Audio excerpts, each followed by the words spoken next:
On today's show, we are back with part 2 with my guy Stone Hansen talking about the NBA draft, and it's coming to you right now.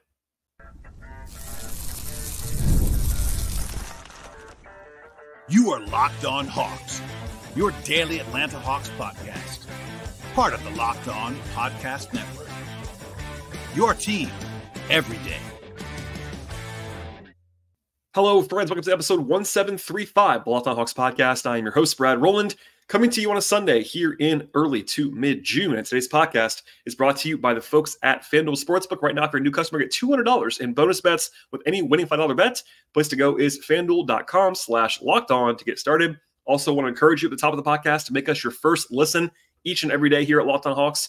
Check us out and subscribe to the show on Apple or Spotify or Overcast. We're also on YouTube on the video side. This is actually going to be part 2 of 2 with my guy Stone Hansen talking about the NBA draft. So if you missed part 1, I recommend very much so beginning with that conversation that sort of in granular order.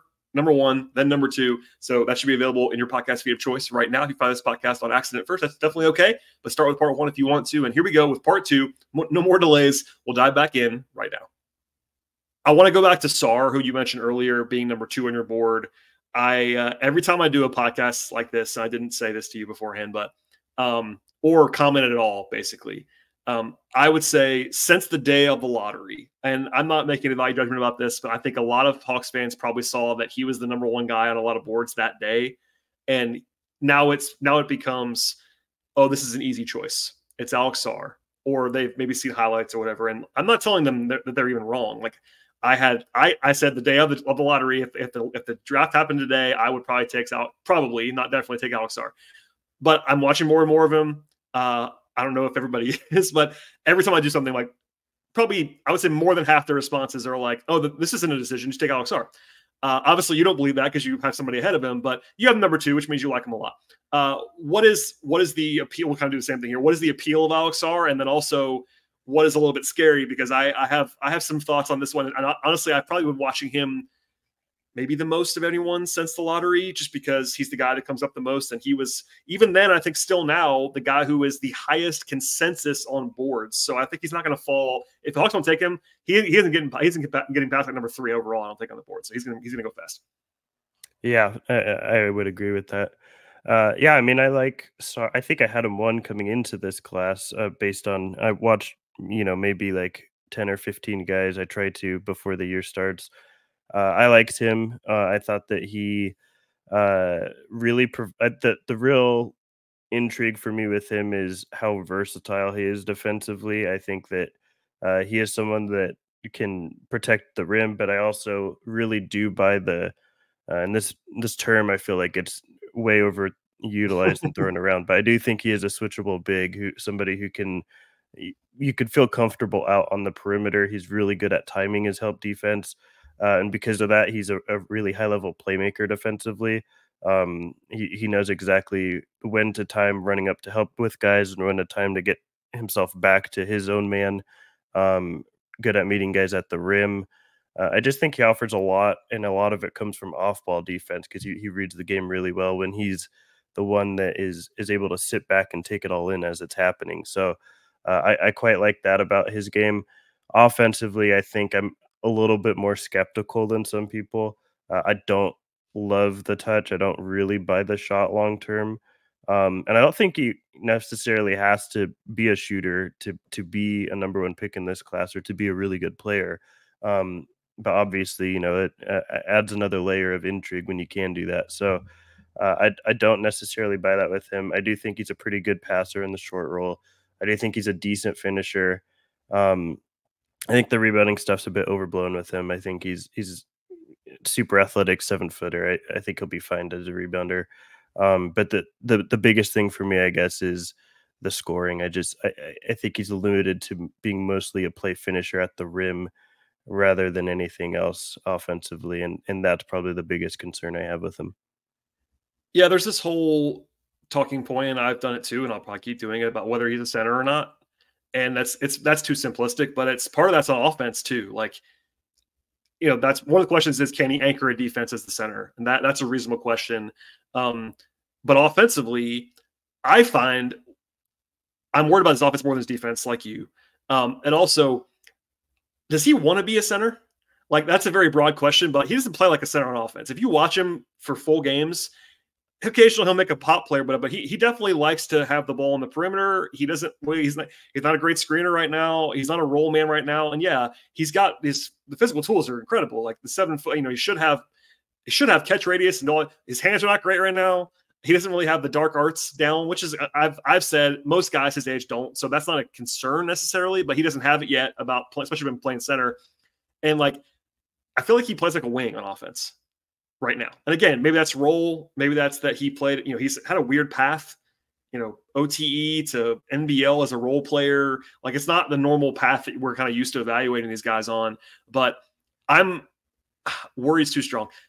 I am way more concerned about the offense than the defense. It's not even particularly close. And look, defensively, it's not perfect either. I think I agree with you, by the way, about the actual switchable big. He's actually really, really impressive on an island against guards sometimes. He's got great tools there.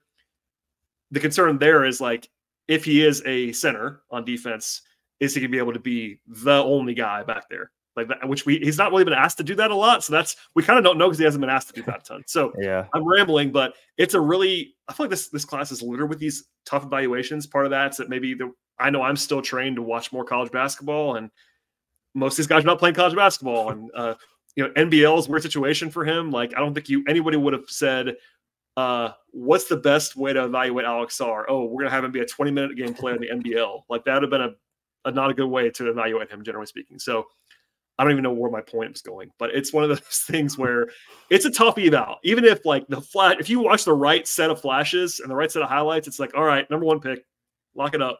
And then if you watch more, it's not that being lower on him. It's just more that I'm seeing the potential warts and maybe why he isn't, even while he's high for everybody, he's not the guy for a lot of people by himself anyway, because of kind of these little I'll call it uncertainties. Yeah, I think that's totally a fair way to frame it because the offense is my biggest concern. I do think that the OTE setting, he played more as a rim runner finisher than he did in the NBL because number one, he's going against guys that are just much smaller. Yeah, he kind of had to. It's just he was clearly playing center yeah. And in the NBL, he was most of his minutes, and as he stated, he's playing limited minutes as a 20-minute a night guy. A lot of those were coming off the bench, and a lot of that was playing next to like their starting center. He's the role he was in, I think, somewhat forced him to be more of a perimeter guy than he probably should have been, relative to where his skills are currently. But I think that part of it is that he's maybe a little bit more interested in being a floor spacer than being a rim finisher, and it does leave you with this sort of quandary of what do I do with him on the court if he's somebody that is more of an offensive 5, but also is not necessarily capable of being a full-time rim protector at this point in time. I think he can get there personally in due time. I don't think he'll be there year 1, maybe even year 2. But I think in due time, he can be that sort of sole rim protector. But I do think it's going to take time. And in that meantime, you're sort of, have these question marks. Today's show is brought to you by eBay Motors and passion drive patience with a formula for winning championships. That's also what keeps your ride or die alive with the folks at eBay Motors. They have all the stuff you need to maintain your vehicle and also live it up to peak performance. They have superchargers, they have exhaust kits, roof racks, LED headlights, and much, much more. Whether you are into speed or style or power, you can find it all at eBay Motors, where they have you covered across the board. They have over 122 million parts for your number 1 ride or die, and you'll always find exactly what you're looking for with eBay Motors. And with eBay Guaranteed Fit, your part is guaranteed to fit your ride the first time, every time, or your money's coming back to you, because with eBay Motors, you are burning rubber, but you are never, never, never burning cash. With all the parts that you need at the price that you're looking for, it's easy to turn that car that you have into the MVP and bring home that win that you are seeking. Keep your ride or die alive right now at ebaymotors.com. One more time, the place to go is ebaymotors.com. eBay Guaranteed Fit is only available to U.S. customers. Eligible items only. Exclusions apply. I will try out a framing on you about Alex Sarr. We'll move on to somebody else in a second. I talked about this a lot with people online and offline. I don't believe you can take Alex Sarr number 1 overall if you don't think he can play center long term. And I'm not saying that he has to only be a center. That's kind of that's the line I would draw, is like, if he can't play some center, you can't take him. I don't think. Maybe there's a world where he becomes. I don't want to even use the people want to throw out Giannis. No, let's not do that. But maybe there's a world where his perimeter skills really do explode. Right? That's not a 0 percentile outcome.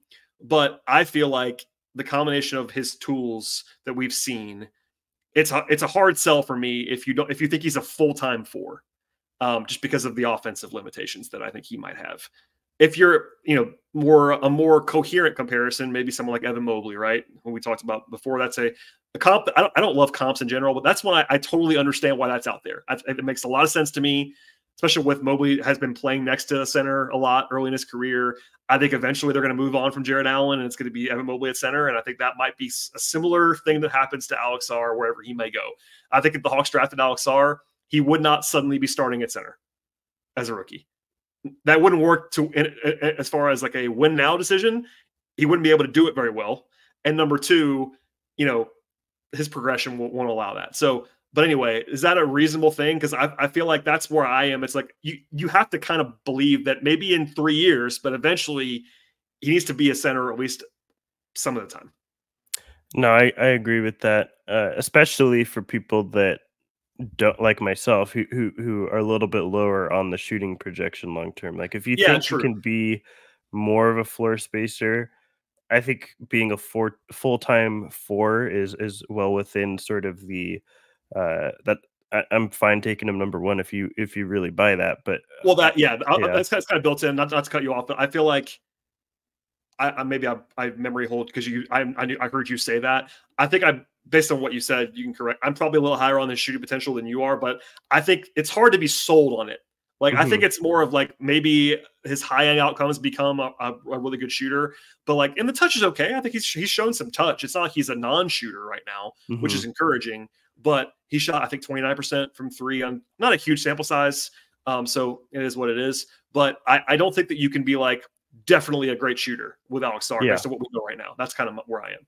No, I would agree with that too. And I think that we talked about fit a little bit in Atlanta in particular. It's difficult if he's not going to be your starting 5, which I don't think he would be either.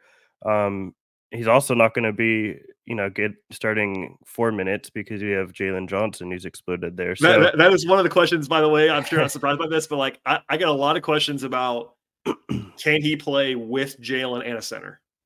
And I'm not saying no to that, but what I have said is I could see that being a wrinkle, not a full-time thing.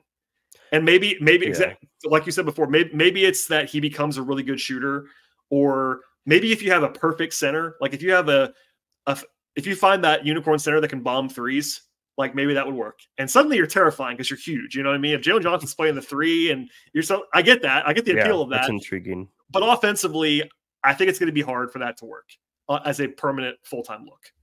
I agree. And defensively, I mean, I don't have that many concerns about it because Okongwu, Sarr, Jalen, like they all can hold their own for spurts on the perimeter at least, and they're all solid interior defenders.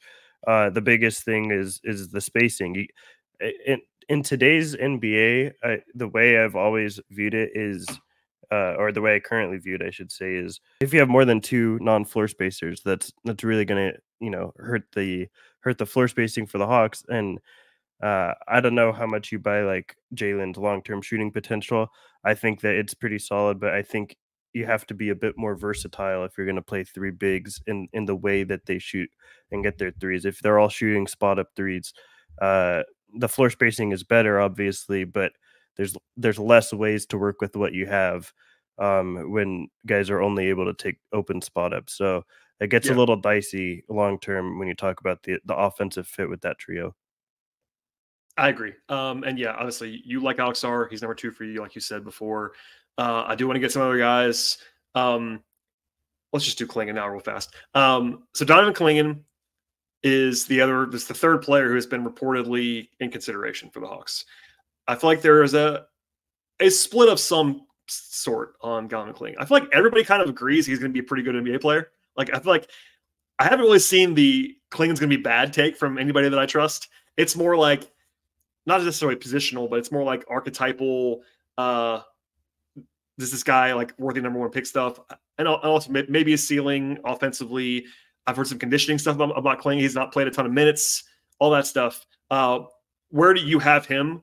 And would he be anywhere near the same mix? Because I feel like there even people that like him are kind of like, no, he's more of like the second, third tier kind of guy. And I get kind of both sides of that. But I feel like there is a little bit of momentum out there, both in the fan base and also, it's been reported that Quinn Snyder likes him, for instance, which I'm not surprised by because he would be really good defensively. And if you have a bad defense, adding Donovan Clingan would be pretty appetizing with that. Yeah, I have him 8th on my board right now, so not quite that very top tier status, but higher than Risacher. I noticed that when you said that. A little bit higher. And I think it's more because I'm a little just more confident in Clingan being a starting center. Now, there's levels to being a starting center. Yes, I think there is. That's the big distinction to make here. That's actually a great way to put it, because I feel like that's a great point. I feel like everyone believes he's going to be like a pretty good starting center, but there's like the Ivica Zubac starting center who's like a good player. I want to be very clear, very good player. But if that's what he becomes, no one's going to be thrilled about that at number one overall, if that makes sense. So like there's that, exactly. And then there's like the tier or two above that where you start getting into like lofty comparisons I won't use, like the guy who plays for the Wolves. Exactly. Yeah. So that it's a distinction I think that's worth making, and people I tend to think that UConn is the best possible context that Clingan could have been in, and I think that fuels a lot of the top 1 or even top 3 type status. I think if in different contexts he might not be viewed to that same regard. Again, I still like Clingan. I think he's going to be a good NBA player, but number 1 pick status to me is a little difficult because I don't see him being this game altering defensive unit that people, I think some people see. I think he'll be a good defender. I think that UConn allows him to be somebody that can really time his shot blocking perfectly, really nail down that scheme. And I think that offensively, he's a bit more limited than you would want out of a number 1 pick. I'm not super into the shooting, so when you don't factor that shooting in, it becomes he's really becomes a post scorer like exclusively. Because I don't really buy the face-up stuff. I think he really is a post scorer, and that starts to take away a little bit from what he can do as a passer. If you're operating from the high mid-range, I think he's a good passer. I want to make that clear. I do think he's a good passer, but I think you're limited at the passes that you can access and make when you're not able to space the floor to the extent that some people may see with him. So I think that you're also left with some Hawks questions where how does he fit when he's another, in my opinion, like more of a non-spacer alongside a Kongu or alongside Jalen, who is also to me not like a fantastic lob threat next to Trey. I think you start running into more questions than you would like for somebody at the number 1 pick. Today's show is brought to you by LinkedIn Jobs. And when you're hiring for a small business, you want to find quality professionals that are right for the roles that you have available. And that's why. Check out the folks at LinkedIn Jobs. It's the best possible place to go ahead and do all of that. They have the tools. Help you find the right professionals that you're looking for your team. They do it faster, and they also do it for free. I've been on the hunt to hire people in my day jobs a few different times before, and it really makes life easier to go with LinkedIn Jobs. And it's huge, making the entire process easier and much more efficient. I know that small businesses are often wearing a ton of different hats, and they might not have time to have resources that you need to hire and do a perfect job. So LinkedIn Jobs makes it really easy for you. It's not just another job board. They have a network of more than 1 billion professionals. That makes it the best possible place to find somebody to hire, and it gives you the access to professionals that you can't find anywhere else. And they do all of that while making the process intuitive for you as well. Hiring is much easier when you have that many qualified candidates at your fingertips. So easy, in fact, that 86% of people who are looking to find a qualified candidate can do so in 24 hours or less.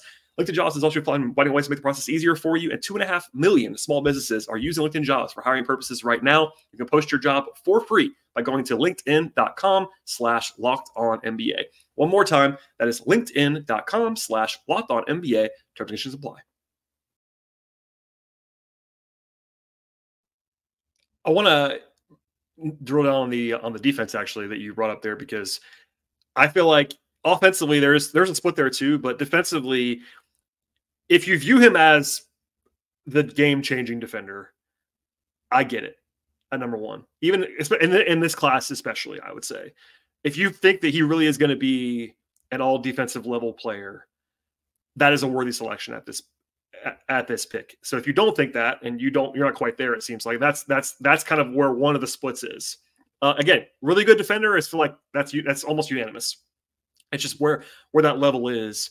And then offensively, I keep thinking he's just not going to shoot. I'm going to operate that way until I see otherwise. Like, I know there was some shooting in high school. There's been some film of him shooting in an empty gym kind of stuff, but he's a 55% or something like that free throw shooter at the college level for over 2 years. Like, I'm not saying he can't shoot. I just wouldn't bank on that as an option. If it's more of a bonus for me. But yeah, the post scoring is interesting. I do like the passing, which you note, but how much does that matter is a good way to calibrate that. And in Atlanta, there's been lots of talk about, his fit with Trey in particular. And I am on the side, just so you know, of the Hawks should keep Trey. Unless Trey wants out, I would keep him. That pairing is interesting because Trey is always, Trey really utilizes his pick and roll game with his center. That's one of the reasons they brought Capella in the first place, because Capella had all his reps with Harden and it worked out really well for a long time. And Capella's not a favorite player of people around here anymore, fans anyway, but he did wonders for Trey in a lot of ways, right? Clingan, what do you think of his pick and roll ability? Like as a dive man, obviously he's huge, and so that's helpful. But like, is he going to be an impactful, lob threat rim finisher, or is it really more going to be post up stuff? Because the Hawks don't tend to do a ton of post up stuff with Quinn. Maybe that's personnel based. I'll admit that they haven't had the post up guy, but I think Quinn would like the passing. I don't know if Quinn would like the post up being a main part of what he wants to do. No, yeah. And I would agree with you in terms of the shooting too. I might have made it sound a little better, a little nicer than I view it, but I don't really view him as a shooter either. And yeah, I think that offensively as a roller, when you look at who the Hawks have had personnel wise, it's always been very quick and quick, both in terms of how quick they get out of the roll and how quick they get off the ground. Those are two things. Like, I mean, John Collins did it. Obviously Capella, Jalen Johnson's capable of that now. Like, those are all guys that are I would consider like twitchy athletes, right? Who are quick in what they do in that rolling action. Clingan is not that. He is not somebody that is rolling super quickly after setting a screen. He's setting good angles on screens. He's setting tough screens. He's not somebody that's going to be actively rolling super hard, diving to the rim after that. He's also not somebody that's a very quick leaper off of his feet, both 1 or 2 feet. He especially when you're comparing him to guys that I just mentioned. So I think that somewhat limits him as a lob threat in the Hawks system. I also think that it is something that we talked about on. I don't mean to plug this, but like we did talk about it on upside swings, and it definitely made me even think about it more after that episode, where I'm thinking, what is he if he is not able to be even a roller as a play finisher? If he has to be this sort of cleanup guy offensively and post up guy, it does somewhat limit the situations that he could extrapolate that top value out of. And I don't think the Hawks necessarily are built to offer that currently for him. Yeah, I mean, the lower end outcomes, like we just talked about, I think he's going to be a starting center, but the lower end outcomes are like, if he's only a good defender and he's not an impactful,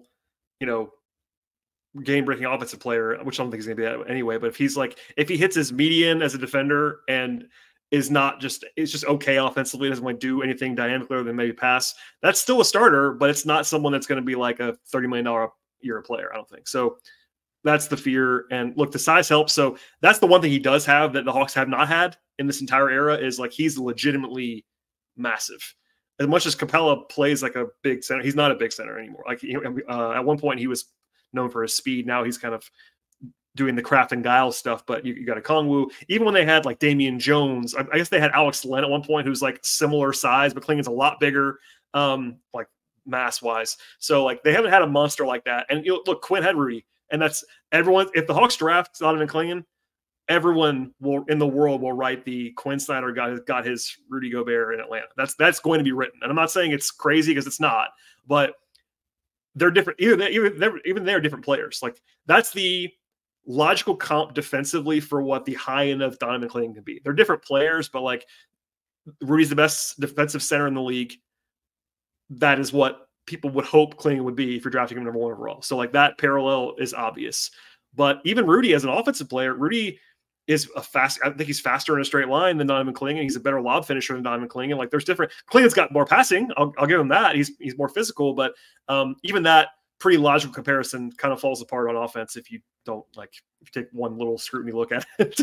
And I think too, when you're comparing him to somebody like Sarr, like you are now limited. To me, Clingan is like a drop exclusive big defensively. He has to be in drop or else he's going to struggle. And I think that's maybe part of the reason I don't view him at the same level of defender as somebody like Sarr who can do more. And look, I'm not one of these people that thinks Rudy is not like this fantastic, great center. Yeah. But I think you are lying to yourself if you don't say that in the playoffs there's some complications that come along the way if you're a drop exclusive team. And if you're taking a player like that at number 1, you just have to be aware of the fact that you're spending a number 1 pick on somebody who may struggle to get substantial minutes in a playoff setting against some matchups, and I think that's something to consider as well. Yeah, I don't mean to drop this at the end of an hour-long discussion because I'll come back to it later on. But I personally think, and I'll say this again later, drafting Donovan Clingan, you better be darn sure Trae Young's in it for the long haul. That's my opinion, for a number of reasons. Offensively, I think he would unlock. But defensively, one of the appeals of having someone like Donovan Clingan would be that Trae can't switch. So like you're kind of limited already in what you can do. He's a smaller guy, and there's always been this dream. At one point, they were actually tied to Rudy about pairing Trae with Rudy for a similar reason. Like, yes, Rudy's limited in like that one way, but so is Trae. So like you already can't switch. So why don't you get the best drop defender that you could possibly get behind him? That's some of the appeal, I think, of Clingan. Like if you have this conversation with Trae Young, it's like, hey, all right, Trae, you're our guy. We're not messing with it anymore. How about I give you the 7-3 guy behind you who can clean up your messes? There's some appeal to that, but man, if they did the draft Clingan and then also trade Trae or like not be sure what they're going to do, that would be weird for me. I don't like Clingan, and even Clingan and DeJounte, I don't like particularly much as a pairing as much as Trae and Clingan. Yeah, you're locking yourself into something, and I'm somebody that is, when you talk about team building, I like to have the most amount of flexibility possible because you never know what ways things might go down the road. And to say that Trae is taken in my opinion, I watched it like maybe 20 Hawks games this year. I thought he took a huge step forward defensively. Yep. He's still not a versatile defender. No, he's not. He's still very limited, but he has gotten better. Yes. Yeah. So I would agree with you there that you somewhat start to box yourself into what you do defensively. Yeah. Okay. Well, I'm not leaving a ton of time to do this, but I do want to get to like guys you really like, and it could be guys in the lottery. We don't have to go. We go away from the Hawks. Unless you have somebody else that you want to mention for the Hawks, feel free if you want to do that. But I do want to get like who you love in this class. Obviously, Ron Holland is at the top of the list. We talked about it at the beginning of this, but however you want to view it, sleepers or just guys you're higher on, or the floor is open for guys you want to bring up because I'm trying to give everybody this opportunity to cape for their guys that they like in this class. Yeah, everyone has them. I have 3 guys I'll mention, and just to let you know too, I'm on Central Time, so I think an extra hour, but I'm not going to obviously use that extra hour. But just so you know that I'm not in a massive rush to get out of here. I'll start with Collier. I think that's somebody that I have 3rd on my board. I think some people have started to come around on that. Some people I think still have him in the 10 to 20 range.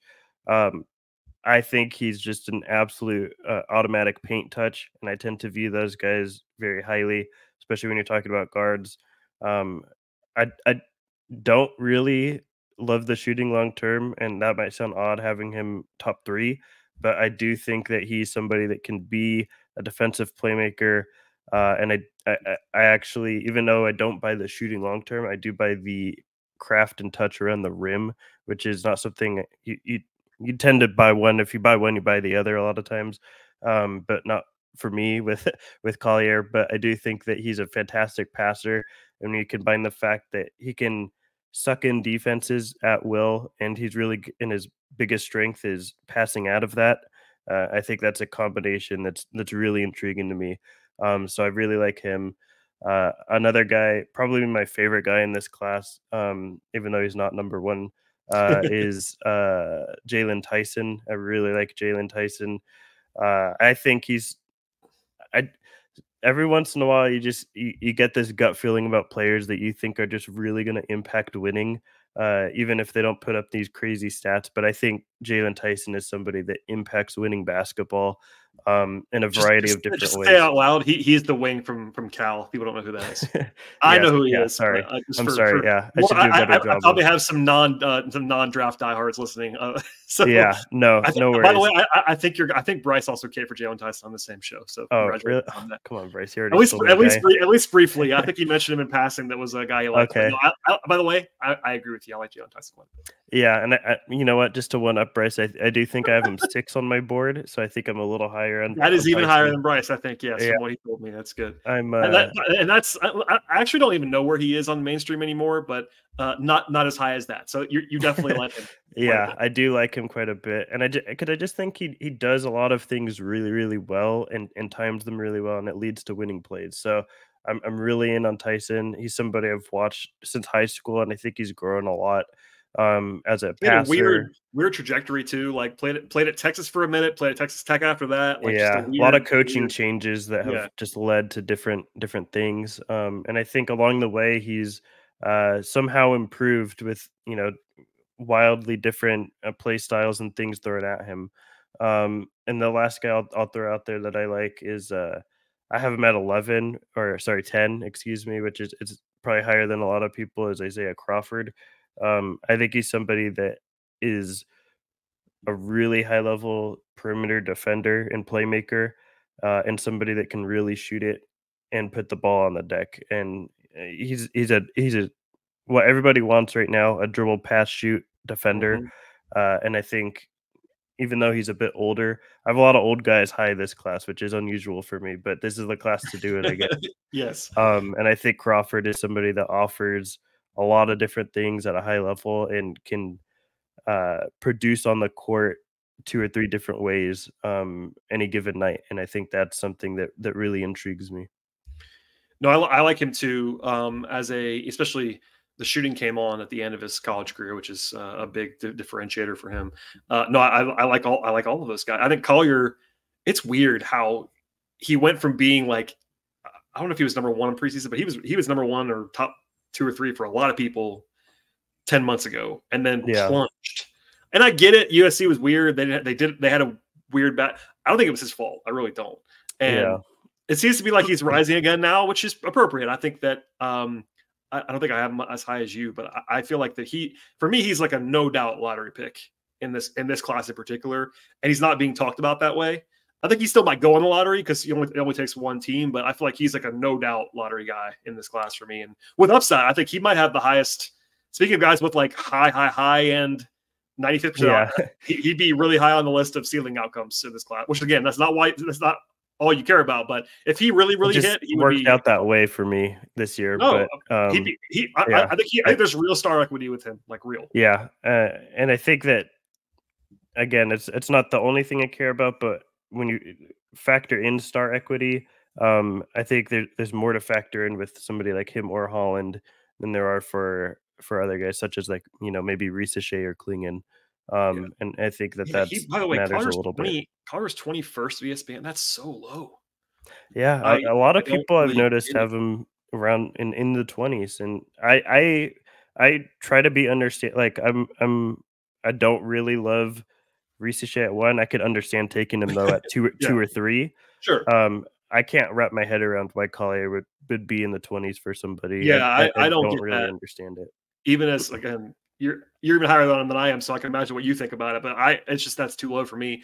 Even if you don't love him, like just the physicality, and he's what 6'3", 6'4", like he's got real for a point guard. Anyway, a lot to like there. Well, Stone, thank you for doing this. Number one, I appreciate it. Having me. Hopefully this was enlightening for people. I'm trying to get all kinds of perspectives.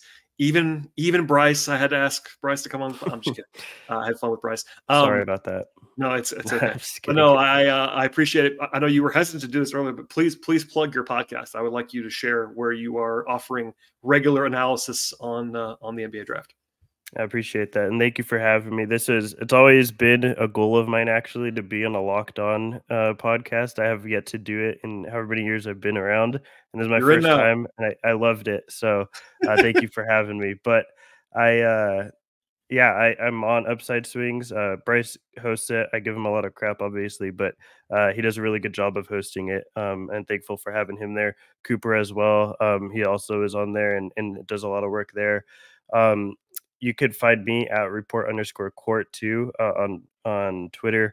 I still call it that. And I think that I am going to be sharing a lot of things going up to the draft, different podcasts I'm on, mock drafts, any sort of my work will be found there.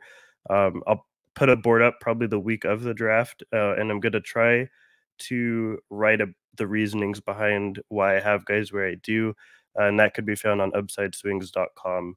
And our previous work could be found there as well. So thank you again for having me. It's been a lot of fun. And I do look forward to seeing what the Hawks do draft night. Yeah, I would love to know. I kind of like to fast forward now. We're at that stage where it's like, all right, what are they going to do? I want to know. But no, thanks for doing this. I appreciate it. Hopefully everybody liked the conversation. Check out Upside Swings. I'm a listener to Upside Swings. That's how I knew to ask both Bryce and Stone to come on this podcast. Appreciate it. So check it out. I appreciate it. As for everybody else, please subscribe to this podcast as well. Spotify, Apple, all that fun stuff. And we'll see you all next time.